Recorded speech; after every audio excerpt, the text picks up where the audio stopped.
Hello, welcome to my channel. My name is Lizzie, and for today's video, we're going to be talking about Babysitter Killer Queen. So this is a Netflix original, which is the sequel to their first one, The Babysitter. I am probably going to talk about some spoilers for this film. I'll also be covering spoilers from the original, so if you haven't seen either of these, just forewarned, spoiler alert going in. This film takes place 2 years after the events of the first one. Just to kind of update, basically, the first one focuses on Cole, who finds out that his babysitter and her group of friends are planning to sacrifice him to Satan, and he believes he has defeated them by the end of the film. Going into the second one, you have Cole is now in high school, and he is basically, nobody really believes him.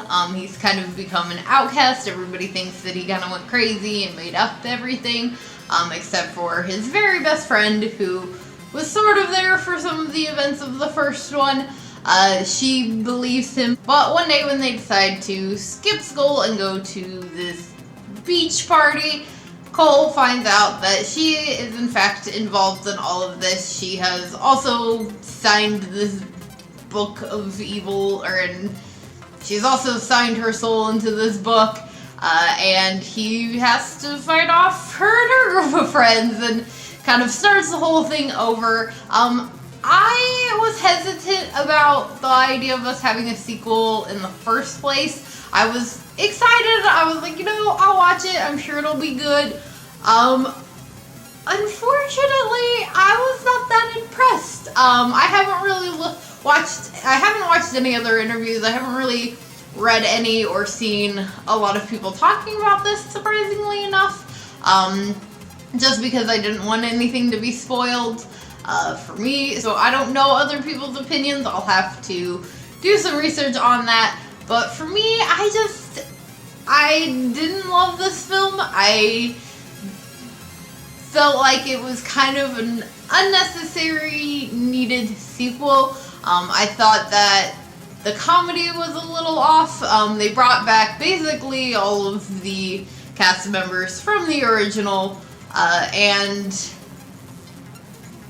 there was just something about this film that missed the mark, I guess, for me. I still thought everybody did a really good job. I mean, they used all the original cast members. I mean, it's the same actor that plays Cole, which I thought was really awesome. I wasn't expecting that. I figured with time, they would use like a different actor, but it's the same actor, which is cool. But I didn't really enjoy the storyline with this one.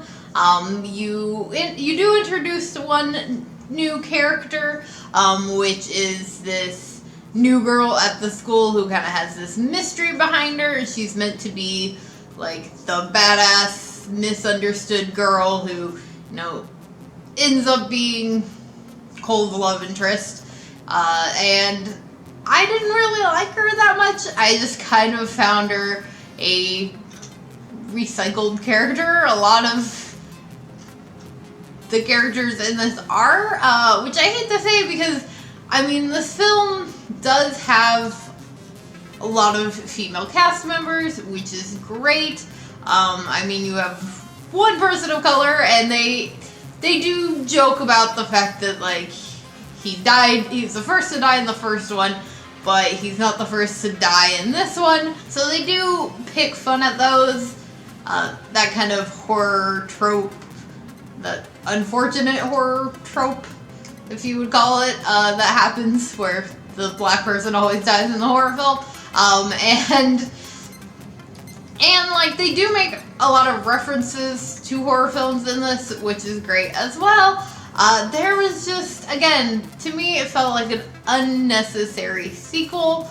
Though I will say, the ending of this, so like I said, spoiler warnings for this film. Samara Weaving, who plays the babysitter in the first one, she does make a return in this. She's in a couple of flashbacks, which was awesome. I didn't expect there to be more than that, but she does appear at the ending which I was really excited about. I liked that she made an appearance in this, and the ending of it did get to me a little bit. It does have a sweet, happy ending. I have a feeling it's probably just gonna be the last one, I'm gonna assume. I don't know why they would do a third one, but who knows.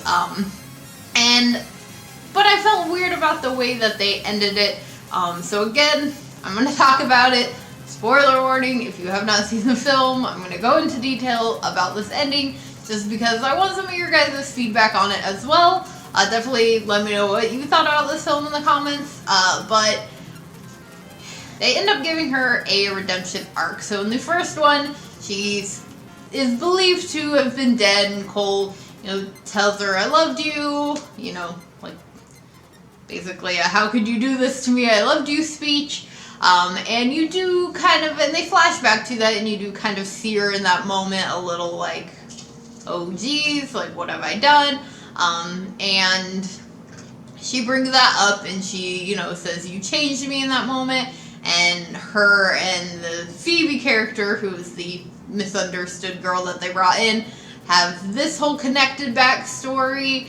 And that makes everything that she's done, understandable. And I just wasn't a fan of the fact that they did that. It was okay. Again, like I said, it was heartwarming. It got to be a little bit. But all in all, just not that big of a fan of it. I just feel like, we could have done with her just being evil. And I would have been okay with that. I don't feel like they needed to do this whole wrap-up thing. But again, like I said, I didn't really feel like a whole sequel for this was really necessary in the first place. But I didn't hate it. Maybe I'll give it a second watch at some point. I was, even though I was hesitant and didn't feel like there needed to be a sequel, I was still excited going into it, so maybe I hyped myself up a little too much for it. But yeah, unfortunately, I didn't love it. I don't think it was as good as the first one. I really liked the first one. I did do a review of that one as well. And yeah, this one just, again, it missed the mark for me on this one, unfortunately. But if you have seen this, let me know what your thoughts are on it in the comments below. If you did enjoy this, please do give a big old thumbs up and make sure you hit that subscribe button for more horror-related content. And before I go, a quick shout out to my Patreons. Thank you guys so much for helping to contribute to the channel. If you don't know the perks of being a Patreon, links are in the description below, along with all of my social media. And I will see you guys again later with another video. Bye!